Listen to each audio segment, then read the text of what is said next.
Good evening, I'm Matt Woodman. This is CTV News at 5. Tonight, Alberta politicians argue over who knew what about a data breach affecting millions. Toonie territory, the price of regular gas approaching $2 a litre. And a city councillor questions whether golf courses are the best use of River Valley real estate. CTV Edmonton, local breaking news with Matt Woodman.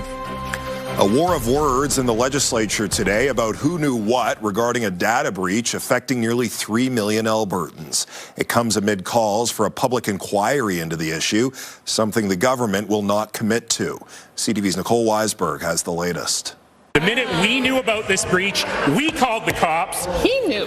So why didn't he tell the members of this legislature? Why didn't he tell the government? The leader of the official opposition NDP and Alberta's premier face off in the Alberta legislature about a data breach impacting millions of Albertans. The UCP confirms at least one of its staff members attended an online Centurion Project meeting last month, but say they had no reason to believe the data in question was unlawful. Someone with decades of experience in conservative politics thought it was totally okay that Jason Kenney's personal information was released in nefarious characters. So can the Premier confirm that's her story? There was no way for him to know that this data was illegal. Yes, we are looking at this matter. At an unrelated event, Alberta's Privacy Commissioner said she should have information to share tomorrow about whether her office has jurisdiction to get involved.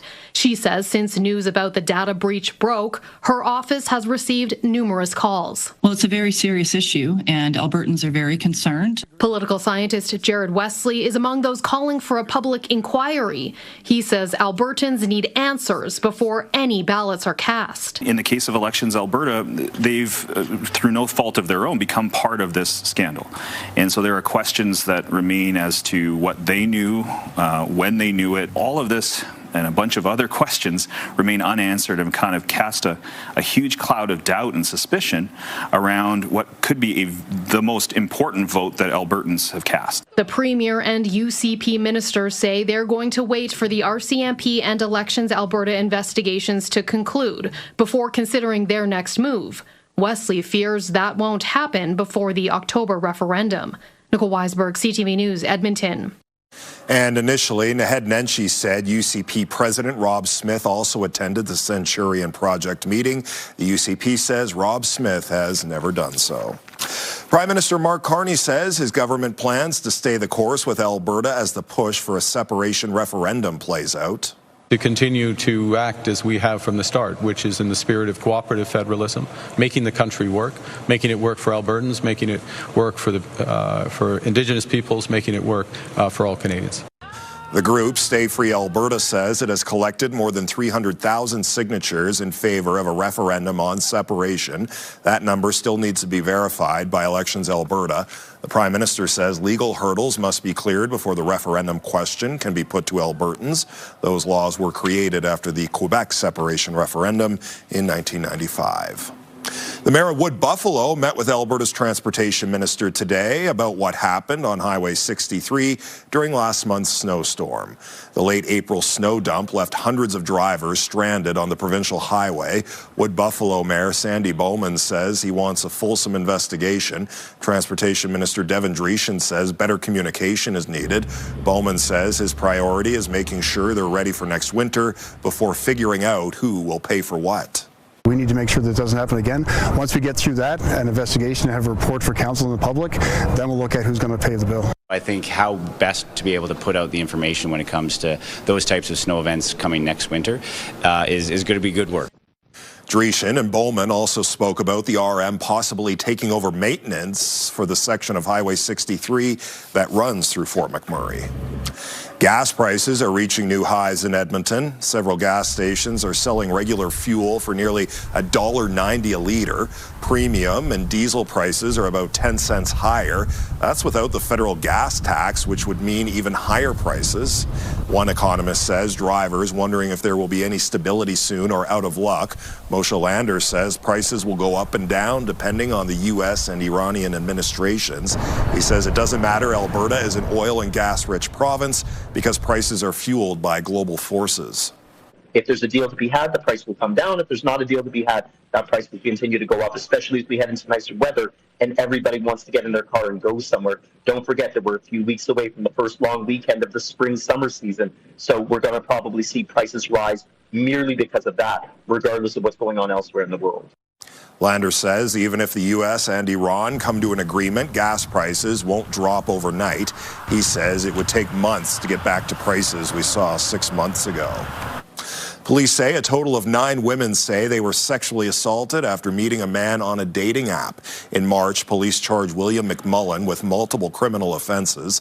At that time, 4 women had made complaints. At least one woman reported meeting a man through a dating app and going to his home where investigators believe he drugged and sexually assaulted her. Since then, 5 more women have come forward. McMullen now faces new charges. He is still in custody. Police say there may be more victims in Edmonton and Calgary. Police have charged 2 teenagers with assaulting a woman at a bus stop with a fire extinguisher. Police say it happened last month near 64th Street and McConaughey Boulevard. Police say a 66-year-old was sprayed with the extinguisher while waiting for a bus. The senior in the bus shelter were left covered with powder. Police have charged 2 13-year-olds with assault with a weapon. The Edmonton Police Service says they're also suspected in 4 other crimes, leading to theft and mischief charges. A man in Edmonton has been sentenced for possessing hundreds of stolen catalytic converters in the summer of 2022. Teki Ati appeared in court this morning. He pleaded guilty to several charges related to more than 700 stolen catalytic converters found in an Edmonton scrapyard. Nearly $10,000 in cash, cocaine, and fentanyl were also found. The Crown and defense submitted a joint submission, which the judge accepted. Ati was sentenced to 4 years and 3 months in prison. Neighbors say the demolition of a house in Glenora this morning was illegal because they're actively appealing the development of an infill. Neighbors say they're against the planned 8-unit infill building because they feel it doesn't suit the area. In February, the Subdivision and Development Appeal Board upheld the development permit. Neighbors have since taken the matter to the Alberta Court of Appeal. The city's zoning bylaw says when an appeal is made, all other permits, including those for demolition, must be suspended. Neighbors also called occupational health and safety to the site this morning over concerns of asbestos. However you look at it, this permit should have been suspended. Asbestos or not, it should have been suspended. Yeah. Meaning this house should still be standing? This house should still be standing, yes. I've now looped in our city team on that, and the feedback I got is, this demolition was not supposed to happen, so they're looking at that right now. For the company doing the demolition would not appear on camera, but he told CTV the permit is active. Neighbors believe the city may be to blame if it did not flag the current appeal to the builder. We have asked the city for comment and are waiting for a response. As golf season gets into full swing, Edmontonians are divided on whether city-run courses are the best use of land in the River Valley. CTV's Evan Kenny has more. Each year, more than 190,000 players use Edmonton's city-run golf courses. Golfers say the 3 municipal tracks at Riverside, Victoria, and Rundle Park offer something other courses don't. Golf, especially in the last few years, has gotten quite expensive, especially outside of city courses and municipal stuff. For me, I literally live 10 minutes away, so it makes it really easy to just come here and just play around. It's just a very family-friendly place, eh?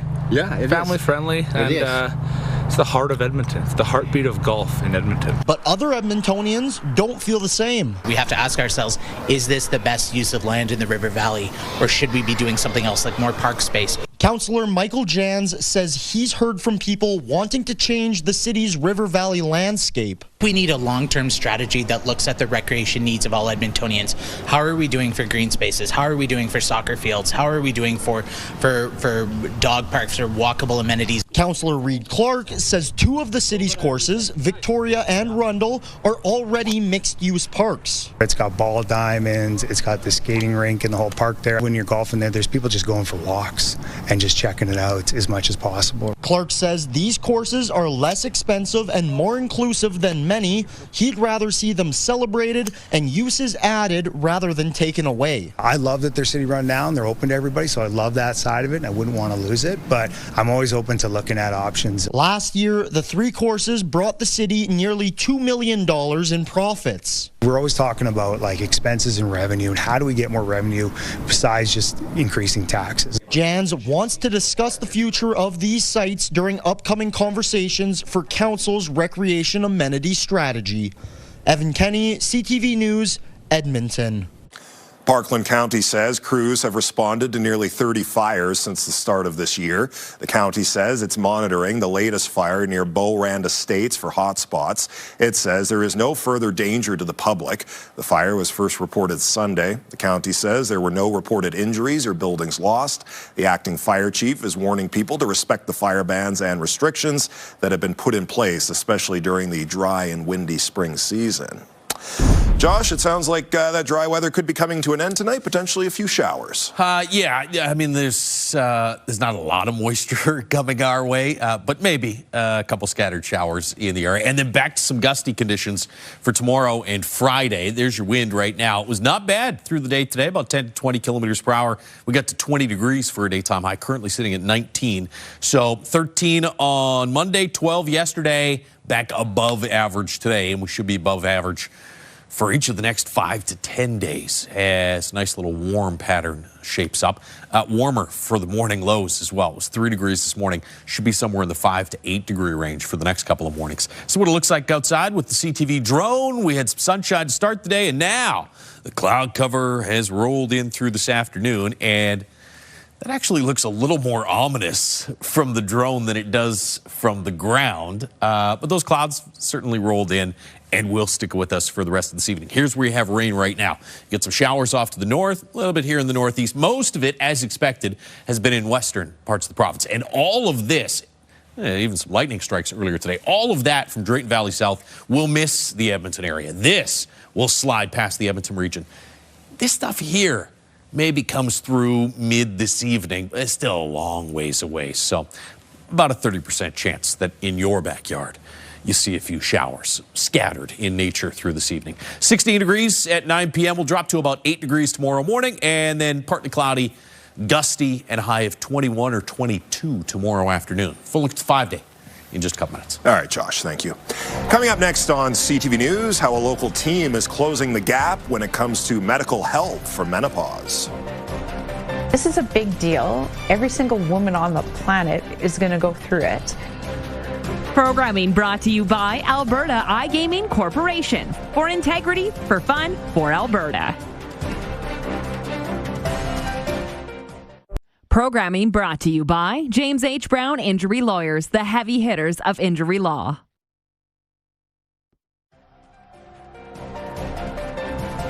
You're watching CTV News at 5. Menopause is something all women go through, but finding answers and the right medical care in a timely fashion can be a struggle. A new virtual menopause clinic is hoping to help bridge that gap for Albertans. CTV's Amanda Anderson reports. I started second guessing myself, like, is this menopause or am I like starting to lose my faculties, you know? Deb Volrath says the hot flashes, hair loss and memory issues started about 6 years ago. People make a lot of jokes about menopause, like, oh, you're going crazy or you're losing all your hair and stuff like that. Those were actually happening to me. Answers she and many women struggled to get. As the years passed and symptoms persisted, her frustration grew. This is a big deal. Every single woman on the planet is going to go through it.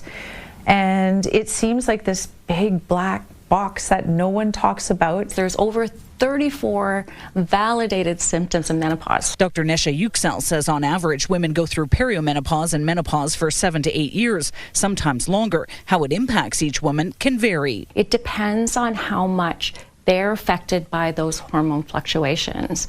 So there are some women who only see menstrual cycle changes and maybe no symptoms. There are women that see menopause symptoms and no cycle changes.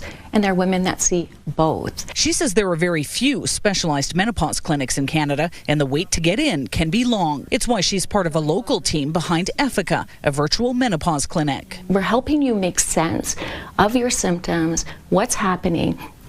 We're listening, validating, and helping you navigate what would be the best option for you and what care plan would be best for you. There is a fee to access the service, which could be covered by private health insurance. Its website does include a number of free resources to help answer women's questions about menopause. Volrath says she tried everything, including products claiming to relieve symptoms and balance hormones that popped up on social media. But it was the clinic that changed her life. I felt like I had the information and the resources to tackle the situation and to start to regain my life. Control over my life, as opposed to menopause having control over me. Effica is currently available in Alberta and Ontario, but is expected to expand to other provinces in the coming months. Amanda Anderson, CTV News, Edmonton. Canada's privacy authorities, including Alberta, say ChatGPT violated privacy laws by scooping up large amounts of sensitive personal information about Canadians. In particular, we found that OpenAI's collection and use of information to train its models was overly broad, resulting in the collection and use of sensitive personal information. Privacy watchdogs in Alberta, Quebec, and BC were part of a joint investigation into OpenAI, the company behind ChatGPT. A 3-year investigation showed OpenAI accessed information, including details about people's health conditions. Canada's privacy commissioner says that case has now been conditionally resolved. He says the company has taken steps to improve user privacy. Still to come tonight on CTV News, a sold-out show, a fundraiser for a youth arts program. Programming brought to you by James H. Brown Injury Lawyers, the heavy hitters of injury law. An annual fundraiser supporting a local youth group saw a sold-out crowd this afternoon. Canvas of Hope showcased live music and performances by kids, teens, young adults, our mayor apparently. This all supports the iHuman Youth Society program. Each written piece represents personal stories and experiences. As you can see, there was also a fashion show which included upcycled denim and which was modeled by community members like our mayor. The nonprofit works with vulnerable kids and teens in Edmonton and offers programs focused on art, music, and mentorship. It doesn't just raise money, it also helps bring awareness to what we do. Last year, 2025 alone, we saw over 24,000 youth visits, and we have an annual operating budget of $1.7 million. So the more people that know about what we're doing, the more that we continue to give support and provide resources for the most vulnerable youth in our city. See, there's a kid. Funds raised from the event will grow iHuman programs, giving kids and teens support, connection, and creative outlets. Sorry, Mr. Mayor. Yeah, this was too funny. He did look very young and hip in that jeans jacket. He certainly did, Josh. Yeah. Weather looking pretty good this week as well. A little windy, though. Not bad. Temperature-wise, the wind, it's springtime. Get used to it. It'll be here for off and on for the next couple of weeks. River Valley Skycam's brought to you by Action Furnace Fixed Rider. It's free. Cloudy.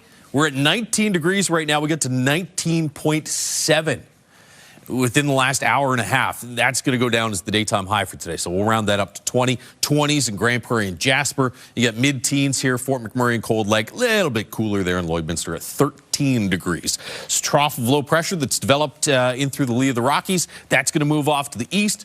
Had a couple of lightning strikes. I think we're done with the lightning for now. Foothills tomorrow might see a few more isolated thunderstorms, though. This shower activity, as we were pointing out earlier, that'll pass by to the north and the east of the Edmonton area. We'll watch what happens with these showers here for later on this evening. Could see some scattered showers in the Edmonton area sort of mid-evening. I think once we get to about 10 or 11 o'clock tonight, that'll all start to move out. We'll get some sunshine tomorrow. There's your chance of some showers and thunderstorms in through the foothills. Might see a few scattered showers in the northeast late in the day tomorrow, but here in Edmonton, windy and mainly sunny to partly cloudy skies. Watch what happens in the northeast as the jet stream moves off to the east. There's your chance of showers. I think there might even be a little bit of thunderstorm activity there overnight Thursday night into early Friday morning.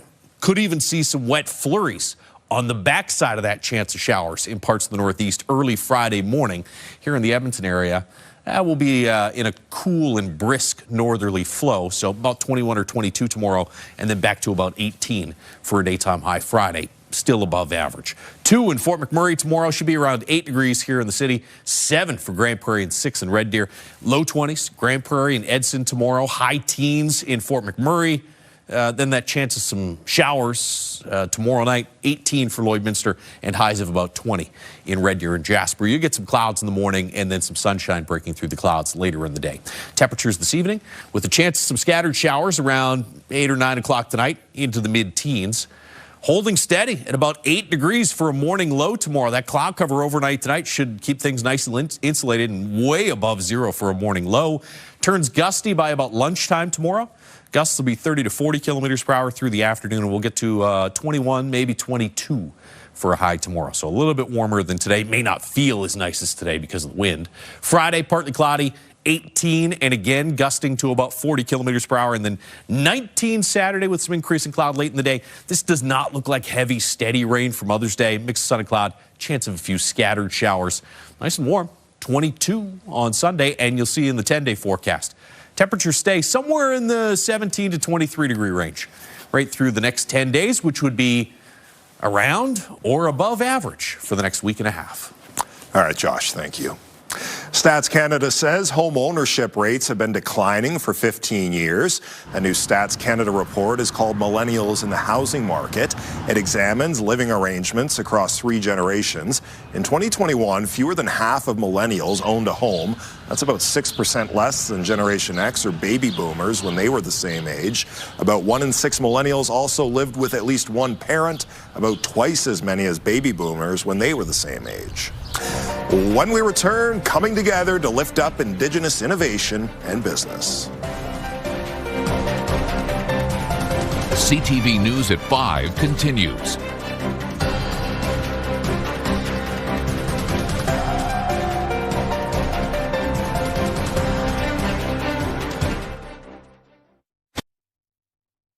Programming brought to you by Final Symphony with your Edmonton Symphony Orchestra. Learn more at winspearcenter.com. The Indigenous Trailblazers Summit brought community voices from across the country together in Edmonton. The 2-day summit featured a trade show, panel discussions, and networking opportunities. The event focused on Indigenous innovation and business. Organizers say the goal is to create connections and support Indigenous voices in industry. It finally gives a space for somebody who's spent years dedicating themselves to the work that they do, and then giving them a stage to showcase as to how they got there and the things that they had to go through to get there. That's the significance of it all. Organizers say the event is fully supported by the business community with no provincial or federal funding involved. And that's our show. Thanks for watching. I'm Matt Woodman. CTV News continues right now.